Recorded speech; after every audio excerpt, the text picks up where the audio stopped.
उत्तर प्रदेश पंचायत चुनाव और 2027 विधानसभा चुनाव को लेकर सरगर्मी अभी से ही महसूस की जा रही है।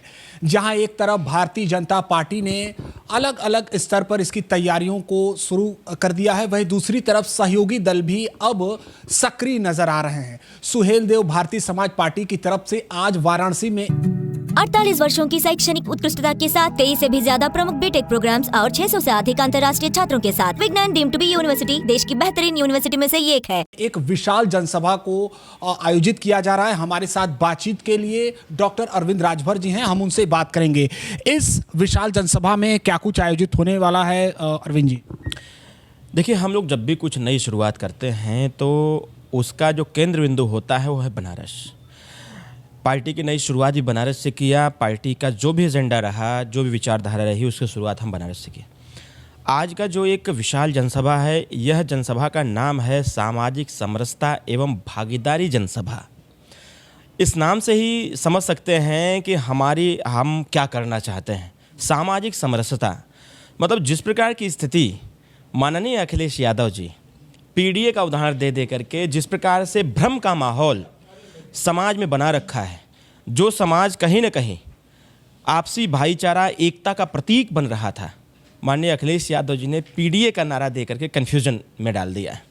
आज समाज को बनारस से यह हम एक संदेश देंगे सर्व समाज को कि अपने हक हिस्साधिकार, अपने मान सम्मान, स्वाभिमान की लड़ाई के लिए हम सबको एक साथ रहना चाहिए। सामाजिक, शैक्षणिक, राजनीतिक और आर्थिक विकास के लिए हमको समान रूप से कार्य करना चाहिए और समान रूप से सोचना भी चाहिए। लेकिन आज जिस प्रकार का स्थिति विपक्ष के लोगों ने बना रखा है, इस बात को जनता को समझने की आवश्यकता है। और जिस प्रकार से एनडीए में पीडीए है, एनडीए में पीडीए, और जिस प्रकार से हमारी भारत सरकार, उत्तर प्रदेश की सरकार जनता के प्रति जवाबदेही तय कर रही है, वह जाति विशेष या धर्म विशेष के आधार पर नहीं कर रही है। वो सबके साथ सामाजिक, शैक्षणिक, राजनीतिक और आर्थिक स्थितियों को ध्यान में रख करके उसके दृष्टिकोण से लोगों के साथ न्याय कर रही है। इस का केंद्र, जैसा कि आपने बताया कि बनारस है, हालांकि सेमीफाइनल के तौर पर पंचायत चुनाव को देखा जा रहा है। आपने स्पष्ट पहले ही कर दिया कि पंचायत चुनाव में सुभाषपा अकेले उतरेगी। एक सवाल ये भी है कि आप विधानसभा चुनाव को लेकर सुभाषपा कितने सीटों पर तैयारी कर रही है अरविंद जी? देखिए, हर बार जब भी हमने कोई चुनाव लड़ा है गठबंधन में, तो निरंतर प्रयास रहा है कि हमेशा हम बढ़ते क्रम में रहे। और प्राकृतिक नेचर भी यही है, प्रकृति भी यही कहता है, सदैव आगे बढ़ते चलो। तो जब 2017 गठबंधन में हम थे तो 8 सीटों पर लड़े। उसके बाद जब 22 में आए गठबंधन में तो हम 18 सीट पर लड़े। अब आप सोच लीजिए, 8 से 18 हुआ, तो अब जब 27 में लड़ेंगे तो 8 से 18, तो 18 से कहाँ जाए? आपने इशारा कर दिया है इसमें ही। इसके अलावा बनारस और आजमगढ़ को खासतौर पर आप फोकस कर रहे हैं, नेताजी भी आपके फोकस कर रहे हैं, हम देख रहे हैं कि लगातार वहां पर जनसभाएं कर रहे हैं। बनारस की 8 सीटों में कुछ चुनिंदा सीटों पर आप पहले ही मूड बना चुके हैं क्या? देखिए, क्या है, पिछली बार हमारे विधायक भी यहाँ से थे, मैं खुद चुनाव लड़ा 22 में यहाँ से। और स्वाभाविक तौर पर है, आने वाले समयों में हम जरूर विधानसभा का चुनाव यहाँ लड़ेंगे, इसमें कोई दो राय नहीं है।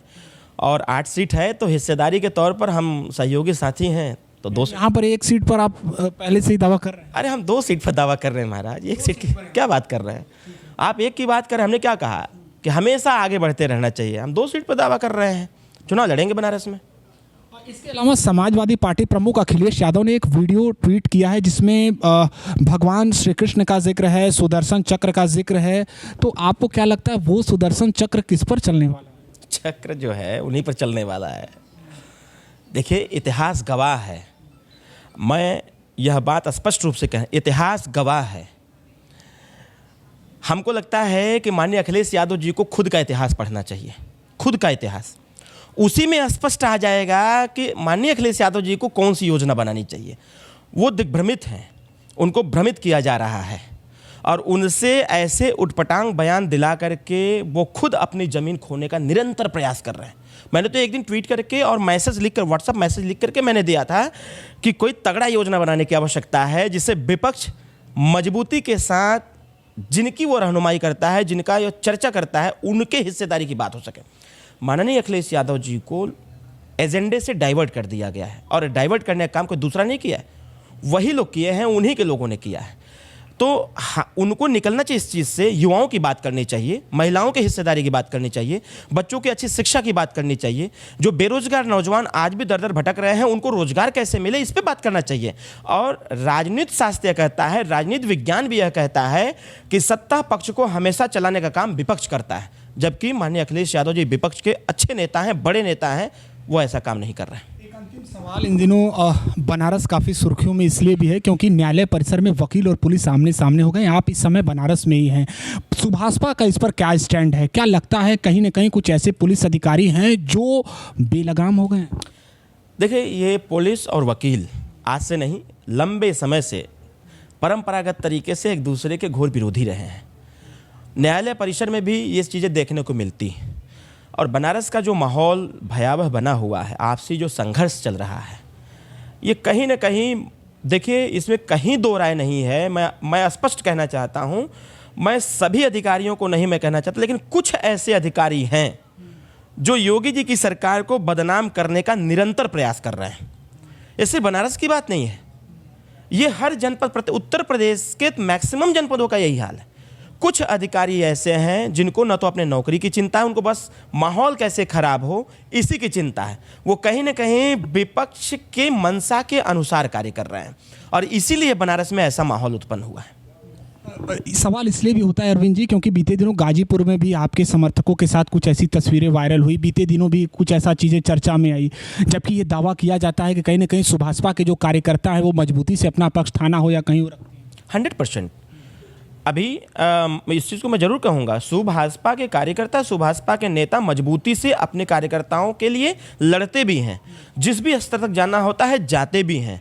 रही बात बनारस की गाजीपुर की जो छोटी सी घटनाएं घटित हुई थी, आपने भी देखा होगा, पुलिस प्रशासन की तरफ से भी जवाब आया और हमारे माननीय जिलाध्यक्ष के भी तरफ से जवाब आया।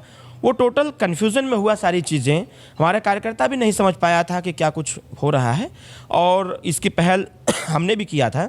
और जब हमने सारे तथ्यों की जानकारी ले ली तो मैंने अपने सूझबूझ से काम लिया। हमने कहा कार्यकर्ता का सम्मान भी है उसी के साथ साथ, क्योंकि हम सत्ता सरकार में हैं और सबका सम्मान है, तो कुछ तथ्य मेरे पास अवेलेबल हैं जिसको मैं सर्कुलेट नहीं कर सकता, पब्लिक नहीं कर सकता।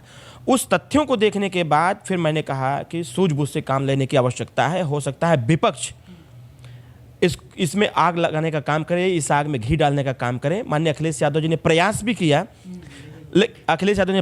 लेकिन मेरी सूझबूझ ने अखिलेश यादव जी के प्रयास को पानी में मिला दिया। चलिए, एक अंतिम सवाल, आप सवाल क्या कहेंगे? हम ये कहेंगे कि अब इस मामले को लेकर जो पुलिस अधिकारी हैं, यानी कि आप जो कह रहे हैं कि कुछ सरकार की छवि को खराब करना चाह रहे हैं, उनके लिए आपका संदेश क्या होगा? देखिए, मैं कहूँगा कि माहौल खराब करके आप कार्य में बाधा ना डालिए। जनता अगर लोकतांत्रिक व्यवस्था में मतदान करके सरकार का गठन की है, तो सरकार जिस स्तर पर पहल कर रही है, सरकार जिसके लिए है, अगर सरकार कार्य करना चाहती है तो उसमें बाधा न डाला जाए। और मैं तो कहूँगा कि जो सरकारी तंत्र है, लोक भवन है और हमारा डीजीपी हेडक्वार्टर, पुलिस हेडक्वार्टर भी है, ऐसे लोगों को फाइंड आउट करें, ऐसे लोगों को फाइंड आउट करके ऐसे लोगों के खिलाफ कार्रवाई करें, ऐसे लोगों को जिम्मेदारी ही ना दे जिससे कि समाज में माहौल ख़राब करने का प्रयास करें। अभी कल ही गाजीपुर में, मेरे मोबाइल पर व्हाट्सएप है, कल ही गाजीपुर में 2 ऐसे मुंशी थे जो लोग माहौल ख़राब करने का प्रयास कर रहे थे। मेरे संज्ञान में आया, मैंने कप्तान साहब को तुरंत अवगत कराया और कप्तान साहब ने रात को ही एक्शन लेते हुए उनके खिलाफ कार्रवाई किया। तो ऐसे ही लोग हैं, तो ऐसे लोगों को फाइंड आउट करके ऐसे लोगों को अटैच कर दीजिए, जिले पर पड़े रहें चुपचाप किसी ऑफिस में। तो आज सुहेल देव भारतीय समाज पार्टी की एक बड़ी हुंकार है वाराणसी में, और स्पष्ट तौर पर आगामी चुनाव को देखते हुए ये रैली बेहद महत्वपूर्ण मानी जा रही है। इसके अलावा कहीं न कहीं इशारों में डॉक्टर अरविंद राजभर ने आने वाले चुनाव को लेकर भी सीटों पर स्पष्ट कर दिया है।